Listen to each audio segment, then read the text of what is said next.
डाकू लाखों रुपए नकदी, करोड़ों का जेवर जो है वो लूट कर फरार हो जाते हैं। फरार होने के बाद 3 दिनों के अंदर अंदर पकड़े जाते हैं। और पकड़े कैसे जाते हैं कि एक नशाई जो है इनको पकड़ाता है, और सुनकर जो है वो आपकी हंसी भी निकल जाएगी और आप दाद देने पर भी इस नशाई को जो है वो मजबूर हो जाएंगे। अस्सलामु अलैकुम रहमतुल्लाहि व बरकातुहू। मेरे मोअज़्ज़ज़ नाज़रीन कराम, ये वाक़या तकरीबन 2005-06 का है, जब फैसलाबाद से पिंडी बट्टियां तक मोटरवे नहीं होती थी। तो उस वक़्त एक लिंक रोड जो है वो मोटरवे की ज़रूरियात को पूरा करने के लिए बनाया गया। तो उसके ऊपर अमूमन आमदोरफ्त भी होने लग गई, चलने लग गई। तो यही दिन थे, यहाँ फैसलाबाद से बारात जाती है इस्लामाबाद, वापस आती है। आपको पता है कि बारात जब वापसी आती है तो तितर बितर हो जाती है। तो कुछ गाड़ियाँ जो हैं पुलिस का नाका लगाने के बावजूद, रास्ता बंद करने के बावजूद, उस नीचे वाले रास्ते से ना वापस आती हैं फैसलाबाद की तरफ। तो रास्ते के अंदर एक नहर आती है, नहर के अंदर पुल छोटा सा होता है, पुराने वक़्त के पुल बने हुए हैं, एक गाड़ी बड़ी मुश्किल से गुजरती है। तो वहाँ डाकू जो है वो नाका लगा कर जो है बारातियों को लूटते हैं। लाखों रुपए जो है वो नकदी होती है। बारात जो है बहुत अमीर घराने की होती है। फिर उसके साथ साथ जो सोना होता है ना, करोड़ों रुपए का सोना जो है वो लूट लिया जाता है। तो बाराती क्या करते हैं, फ़ौरन जो है वहाँ जो है सड़क को ब्लॉक करते हैं। ब्लॉक करके जो है वो अपने मुतालबात सामने रखते हैं। तो पुलिस जो है वो हरकत में आती है। तो इनको कहा जाता है कि हमारे साथ थाने चलें। तो ये कहते हैं हम फ़िलहाल दुल्हन को लेकर जा रहे हैं, हम पीछा नहीं छोड़ेंगे, आप कार्रवाई शुरू करें। तो नाजरीन, पुलिस जो है वो क्या करती है कि जो आसपास के जो गांव होते हैं ना, वहाँ जो अपने टाउट छोड़े होते हैं उनके साथ रब्ता करती है। तो किसी से कोई ख़बर नहीं मिलती। खोजी जो है वो आते हैं लेकिन उनको कोई सुराग नहीं मिलता। बिला आखिर करीब एक गांव होता है, उसका जो लंबड़दार होता है मार साहब, उसके साथ रब्ता करते हैं कि इस तरह का वाक़या हुआ है। तो बड़ा अफसोसनाक वाक़या है जिसके अंदर दुल्हन को भी नहीं बख्शा, दुल्हन का भी सारा जेवर उन्होंने उतार लिया और सारा रकम जो है, मोबाइल फ़ोन, जेवर, हर औरत से मर्द से जो है उन्होंने लूट लिए हैं। तो मार साहब ने उनको यकीन दहानी कराई कि जितना मुझसे हो सका ना तो मैं आपके साथ तावन करूँगा। तो ये अपने गांव का लंबड़दार होता है, ये बड़ी कोशिश करता है। पुलिस उसको अगले दिन जो है वो कॉल करती है तो ये कोई जवाब नहीं देता।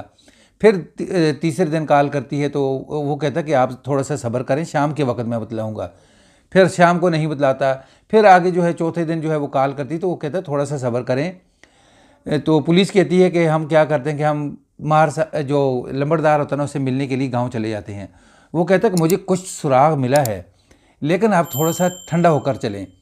तो नाजरीन, वो कहते कैसा सुराग? उसने कहा कि मैं यहाँ एक पंचर लगाने वाला के निशाई है जो रात के वक्त दुकान खोलता है अपनी, तो अपनी ज़रूरत भी पूरी करता है और रात के वक्त उसको पैसे भी खासे मिल जाते हैं।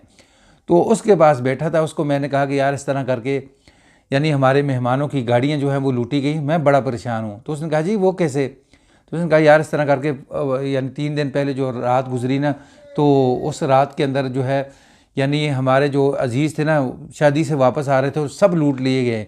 तो वो कहता कि अच्छा। तो वो क्या करता नाजरीन, वो कहता कि मेरे पास मोटरसाइकिलें आई थी जिनमें से एक मोटरसाइकिल पंचर थी, तो उसका पंचर मैंने लगाया तो उनके पास बैग भी थे, शापर भी भरे हुए थे पैसों के। तो उसने कहा कि उनको मैं जानता तो हूँ कि वो जो फ़लाँ जो नहर के किनारे एक गाँव है ना, 2 लड़के उस गाँव के हैं। तो उनका नाम बताता है। तो पुलिस वाले जो हैं वो सुन लेते हैं। तो वहाँ पीछे जब करते हैं ना, तो एक लड़का जो है वो पकड़ा जाता है। तो जब उस लड़के को पकड़ते हैं ना, तो फिर दूसरे 2 जो बाकी जो उसके साथ वाले जो साथी होते हैं सारे के सारे पकड़े जाते हैं।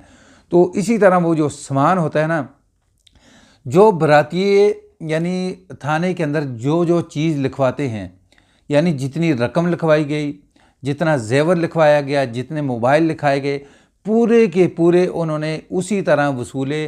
तो उन्होंने पुलिस वालों ने कहा जी कि हम अपनी ज़िंदगी जो है भरी पड़ी है, हमने कभी ऐसा नहीं देखा कि जो चीज़ पूरी लिखवाई जाए वो निकले। तो उन्होंने कहा कि लगता है कि बाराती जो थे बड़े ईमानदार लोग थे, उनसे जो कुछ लूटा गया वो लिखवाया। तो इसलिए उनका पूरा का पूरा जेवर, पूरा का पूरा रकम, सारे मोबाइल जो है उनके वापस मिल गए। तो फिर उन्होंने कहा कि क्योंकि बहुत बड़े बाअसर लोग थे, पैसे वाले लोग थे, उन्होंने फिर पुलिस को हुकूमत की तरफ से तो इनाम मिला ही मिला है, साथ यानी उन्होंने लोगों ने भी पुलिस वालों को भी इनाम दिया। उन्होंने कहा कि ये असल जो है इसका जो हीरो है ना वो नशाई है। तो कुछ लोग उनके बरातियों के जो थे ना, जो बड़े थे, जिनकी शादी थी, वो फिर नशाई को मिले और नशाई को भी उन्होंने बाकायदा इनामात से नवाजा। नाजरीन, ये वो वाक़या था कि जो बाज़ औक़ात माशरे के जो बिल्कुल फ़ारग लोग होते हैं ना, जो किसी काम के नहीं होते हैं, वो कभी कभार ऐसा काम कर दिखाते हैं कि दुनिया जो है वो हैरान रह जाती है। कमेंट्स बॉक्स खुला है, यानी आप नशाई के मुताल्लिक़ क्या कहते हैं, बरातियों के मुताल्लिक़ क्या कहते हैं, फिर पुलिस वालों के मुताल्लिक़ क्या कहते हैं। नाजरीन, चैनल पर न्यू है तो उस चैनल को सब्सक्राइब करें।